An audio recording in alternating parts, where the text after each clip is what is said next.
100 రోజుల పాలనలో చాలా చేశాం. ఏం చేశారు? చాలా చేశామంటే ఏం చేశారు?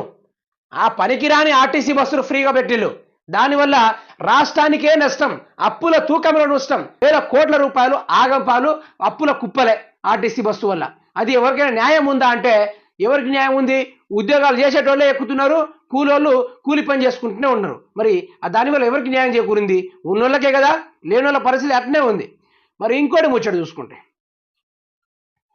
అదే 100 రోజుల పాలనలో ఇంకేం చేశామని ఓటేయాలి. 100 రోజుల పాలన ఏం చేయాలి? ఎవరైతే ఇల్లు కట్టుకుని ఉన్నారో వాళ్ళ ఇల్లు కూల్చినవు, వారి భూములు జాగాలు కబ్జాలు చేయించినవు, కొడంగల్ డెవలప్మెంట్ పేరుతో కొన్ని వేల ఎకరాల భూములు కబ్జాలు చేసినవు. ఈ విధంగా ఇసుక మాఫియాను అరికడతా అని చెప్పి మీరు కూడా ఇసుక దందా నడిపించే ఈరోజు ఇసుకకు పూర్తి స్థాయిలో పర్మిషన్ ఇచ్చి పడేసే మద్యాన్ని బ్యాన్ చేస్తా అని చెప్పి ప్రతి గల్లీ గల్లీలో టీ స్టాల్లో కూడా ఈరోజు మద్యం అమ్మకం లెక్క చేశారు. అంటే